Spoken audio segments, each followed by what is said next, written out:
Hey everybody, welcome back to the Flourgoldwizards channel. I'm Jason, a part-time gold prospector based in Wisconsin. This is my mining partner Rigby, the world's most famous gold sniffing hound.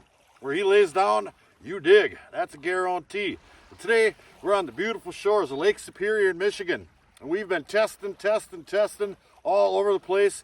And I do believe I found the best gold deposit on the planet, or at least in this area, and it's right over here. Let's take a little look. Now, when you guys come down to the beach, if you're doing a little bit of beach mining, what I like to look for is the black sand. It's extremely heavy, so is the gold, and Mother Nature seems to like to deposit the gold and black sand together. And I've went over this plenty of times, but there's always something new to learn or something new to try. We're going to show you guys a little something today. Now, here's a little spot you would definitely want to check. There's some spring water coming out of the bank right there, and it's coming down here, and it's concentrating this black sand right here for you. So these guys over here behind me have just been digging up this material right here, running it through a classifier, going on out here and panning it. And how would you say the gold is in that classified material up there? It's amazing. But it's amazing. None of it here. Yep. I better not talk so loud. Yeah, don't show anything. Yep. So these guys have this spot locked up, and I'm glad they're finding gold. And everybody is finding gold. So we walk down the beach, and there is black sand everywhere. There's black sand down. There's black sand up. And we settled on our spot way down there, and I'll show you why. Now, looking back on our tracks here, we're headed this way. You can see that there's not a whole lot of black sand up there till you get right about here. And then Mother Nature really started depositing her bounty. And it's got a really red hue to it right here. That is the amount of garnet sand. See if I can get up there. Maybe you guys can make out the color a little bit. It's got a really good red hue to it. Now, garnet sand is pretty heavy, but it's not as heavy as the black sand. And as you move up this way, everything starts turning blacker and blacker and blacker and way less red. Now, that doesn't mean there's not gold in this stuff. I'm sure there is, but I'm looking for concentrations where I can find, upwards of 20 pieces in a good sized handful. And we found such a location. Everybody's down here with their banjo pans and their pans. Hey, Joe. Hey, hello. And me and Rigby have a spot carved out right over here. Lucas, Glacial Gold Hunter's here today. Hey, handsome. How'd you sleep? All right, just fine. You're real good. And we got Herman. Well, another one of my mining partners. Here's Rigby's little hole. So, getting back to it, we showed you how the beach went from hardly any black sand to a red hued sand with all that garnet sand. And as you move down the beach, it's turning blacker and blacker, and this stuff is midnight black right here. Extremely heavy, and it's mixed with all these cobbles right here. That is a really good mixture. Those cobbles, when all this stuff has waves crashing over it, allow the heaviest of the heavy and the gold to kind of filter down through that stuff and make a nice little layer in there. And we have been absolutely crushing it. Now, it's panning only down here. For some reason, a couple of years back, they got rid of the sluicing regulations, and I'm not exactly sure why, but at least they're still allowing us to pan. I'll take it. We just love gold mining and prospecting, and you're not going to keep me out of here, just because I can only pan. Now, I have a traditional pan, and I'm pretty good with a pan. And can I work this stuff with all the cobbles in it and get the gold out of it? Absolutely. You're still using traditional panning methods like you would in a creek, and you're taking the rocks out unless you have a classifier. But who has time for that? So I invented this right here. This is an old classifier that I had laying around. I just cut a hole in the front, and I installed a mat in it. Now, this is the same mat you would get with a gold cube stock right out of the box right there. It's got the little pockets, and I've got it black silicone in there, and you'll see that the mat is just a hair under that front edge right there. And that's how I wanted it. I didn't want it too tall of a lip right there. The material would have to jump up and over it, and I'd wind up with too much on here. So I can get all the material off of here that I want while I'm panning. And I can pan out this thing heaping full in 0.7 seconds. Well, maybe a little longer than that. You'll see. So I'll put my money where my mouth is, and I'm gonna fill that pan up heaping full. Rocks and all.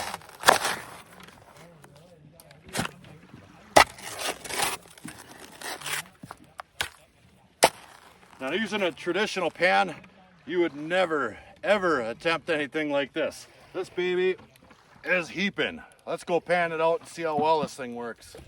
And here's our pan of material, all heaping full and delicious looking. So I'm just gonna tip that back away from that hole right there. Just like that. I'm gonna shimmy that stuff around. What I'm trying to do is liquefy all the material at the same time to get some of the gold to pass through the material closer to the mat. I'll never get all that gold through all that material this thick unless I do a little bit of shimmying and I take off a couple of layers like that. Now I can do this pretty quickly. I've been testing this thing and it doesn't lose much. I've tested my tailings. It works quite well, and all those rocks go rolling right off and out the hole. Yeah, just like that. You want to try to liquefy the material inside of those pockets to get the gold to fall inside of the pockets. So when you tip it like that, the water, trying to get rid of the sand up on top of that mat, there's no gold along with it. Just like that. And that's going to be good enough right there. Now you can see all the pocketing. That's about as far down as I want to take it. So let's throw this in a pan, which is pretty darn easy too. You know, just put it in a pan of water, splash it. Now, I only do this every once in a while. Pan it all the way down. A, to show the camera. B, because I love to see gold. That's why I'm here.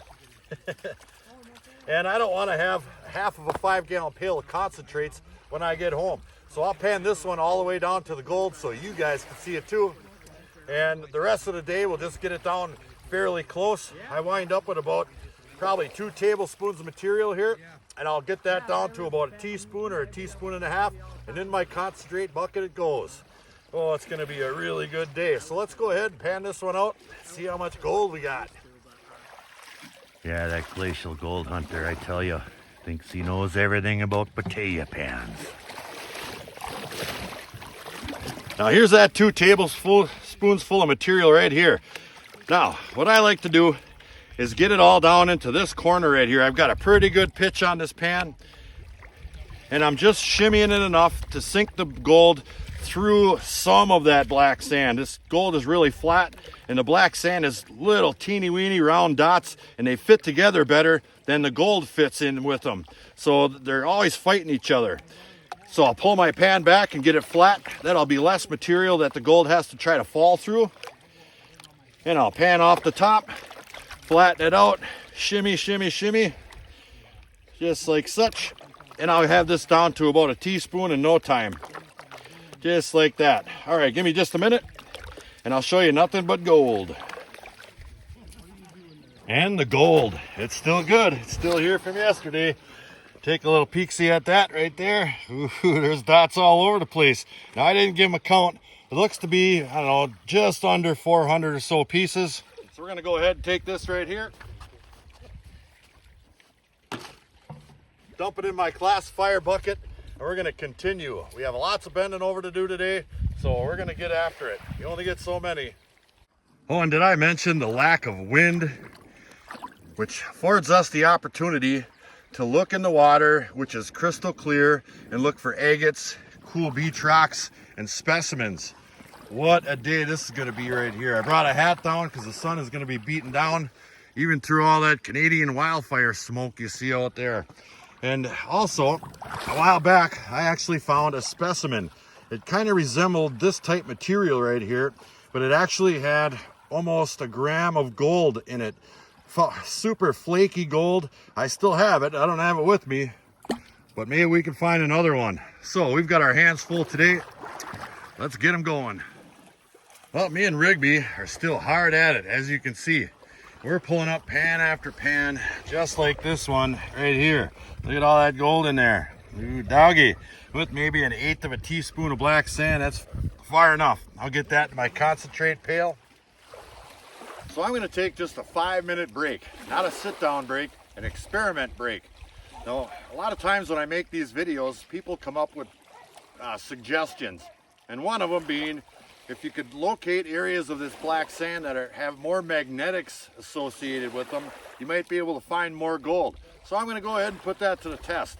I have this little telescopic magnet right here, and I'm going to tap it around on the ground and see if I can't find some areas that have more concentrations of magnetic material. It's extremely heavy, just like the gold. Maybe they're onto something here. Now I'm guessing you just jab this around and see if you can't find more magnetic black sand in other spots. So we'll go ahead and jab that around a little bit. And what you wind up with is a burnt marshmallow. Just like this one right here. And let me tell you, it doesn't taste anything like a marshmallow. Now that's not a ton of black sand. I mean, this magnet's got some, magnet to it. And I think we could probably find areas with a little bit more than that. So we'll clean this off, try to find another area. Just like that, get it under the water, maybe splash it around in here. And it's pretty darn clean. Let's continue our search. Now Lucas had the same idea. He brought a 1,000-pound magnet, and guess how much black sand that thing will pick up? About 1,000 pounds. Yep. Now up along the beach here, there's deposits of black sand up a little bit higher. This is about 6 feet higher than where we're working down there. Maybe there's more magnetics up here. It's good and dry. Should pick it up. That was dry-ish. And I think there's more magnetics right there than there were in that first spot we tried. And here it is right there. I do believe that is maybe twice as many magnetics up a little bit higher than where I'm standing right now, up in there. So let's go get a pan of it.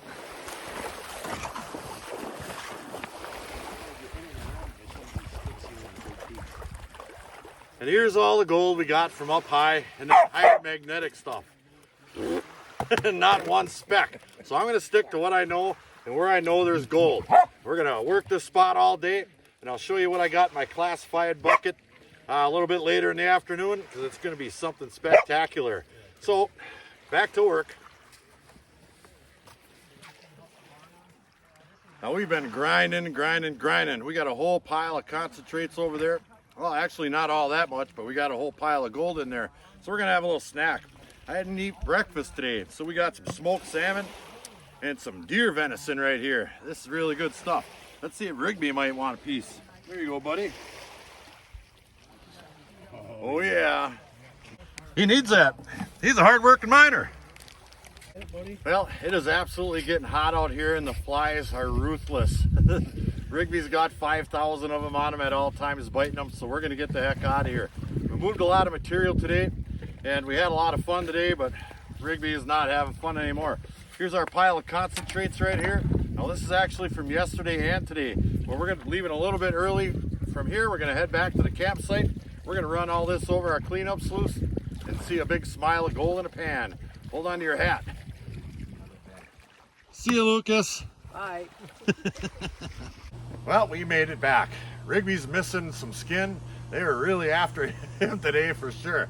And they were biting me a little bit, but nothing like him. He had 500 out of them at all times. But we do have our concentrates. Now this is from 2 days, and that new pan I made works fantastic. I'm moving probably 5 times the material I was moving even with a sluice. The combination of those little pockets and the vibration in the water worked phenomenally well.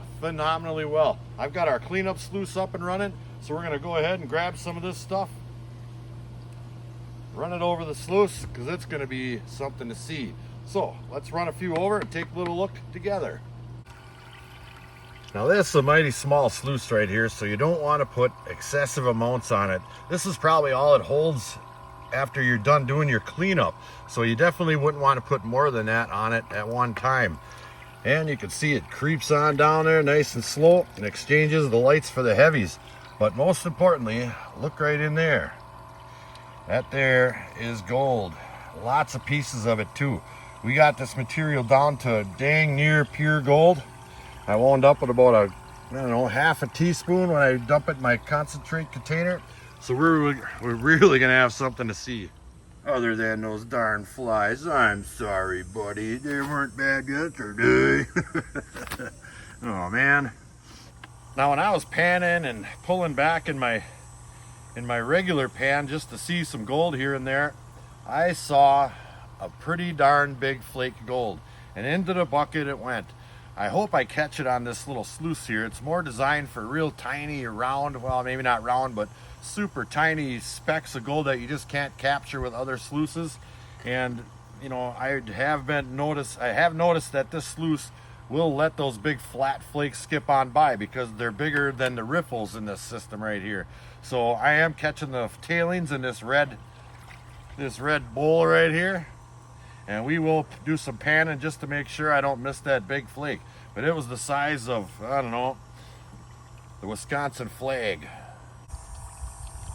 P.S. Now I normally put a brick underneath the downside end of my sluice system when I'm running in a tub like this, but I forgot it. Well, you know what works really well?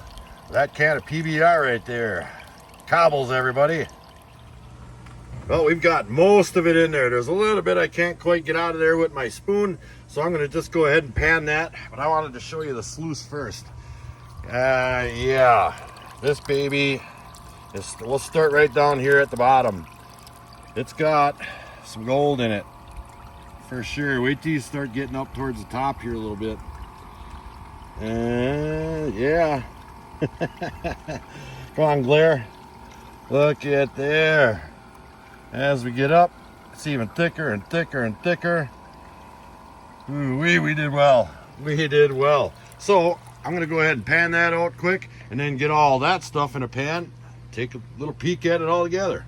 Video update 3201.7. So here's what we got out of that pinch that was left in that 2-gallon pail over there. There's an awful lot of pieces down in there, which is probably expected. It's been being rustled around and it had water in it, so there's a bunch left on the bottom there in that pinch. Pretty darn good. Rigby, while I was doing that, panned out the tailings in that red bowl. Here is the tailings. Right there. There's a fair number of pieces in there, but if you'll notice anything in particular about them, they're a little bit bigger, wider, flatter flakes. And I do, you know, have noticed that a lot of those right there will get by, especially when you're pounding material on there. But if you take into consideration the amount of gold that you're about to see that's in this sluice right here, you'll see that it doesn't add up to all that much. Give me 2 minutes and I'll have that baby cleaned out. Prepare to be amazed. So I've got a little over half of that black sand pulled back. Some of it I dumped out already. And this is my favorite part. Look at the gold showing up on there. I'm gonna go ahead and I'm gonna focus in here a little bit. Look at that. That is the beach right there. Not sluicing. That is from that pan I made. I moved so much material. I still haven't seen that big flat flake, but this is gonna take me a long time. It actually takes more time to pan through this stuff with that much gold in it than it does without all that much gold in it. So things are looking good. Let's keep going. Oh my goodness, look at that. And we got it. Rigby can hardly contain himself right here. But wait till you see this pile of gold. That is the most gold I've ever gotten just panning at the beach. And I do believe anywhere else for that matter. Look at it there. I never did find that big flake. I don't know where the heck it went. Wasn't in the tailings. I wonder if maybe it was a chunk of mica or something, because I have noticed a few more pieces of pretty big size mica in the cleanup tub over there. But hot diggity dog, look at that. That's a 6-inch smile all day long. Ooh-wee. Happy times. Well, we made it back home, and I just wanted to take this opportunity to, 1, throw on my PBR shorts, and 2, show you guys the gold under my microscope, and we're gonna weigh it. All right, we got the microscope fired up. there's our beautiful pile of gold right there. Isn't that handsome? Some pretty chunky looking stuff too.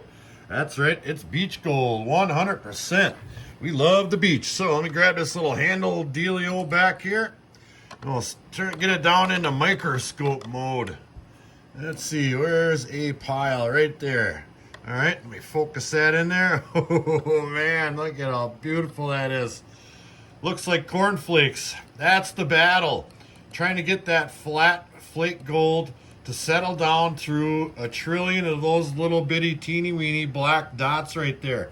Now those fit together better than these do with them. And these are smaller and heavy. They settle down into those little pockets in that mat right there, and sluice systems and all that. And this stuff has to try to fight and get its way underneath there. That's the trick. Take a look at all that gold. Oh my goodness. Yum. Well, here it is, all nice and dried out. Now, my buddy Dave, he thought it looked like about just under a quarter gram, and I told him I thought it looked just over a quarter gram. Well, we're gonna find out right now. Hope I ain't melting my brush. My pan's really hot. All right, let's get that dumped in there. I'm still saying big, more than a quarter. Come on, baby, get in there. And we have 0.17. Well, Dave, you were right. I was wrong. About 0.18. And that is one big pile of gold right there. It just goes to show you, it's still a numbers game, whether you're sluicing or whether you're panning. We really push the numbers with that new pan. I love it. It's a game changer. If I had 100 of them, I could sell 100 of them tomorrow, but I only have the one, and it's mine. I hope you guys enjoyed today's episode. We sure did, other than the flies. They pushed us out of there a little bit early, but with gold like that, who needs to sit out there and get bit by flies? So, until the next episode, like, share, subscribe. Please do leave a comment. It helps build our channel. Flourgoldwizards, out.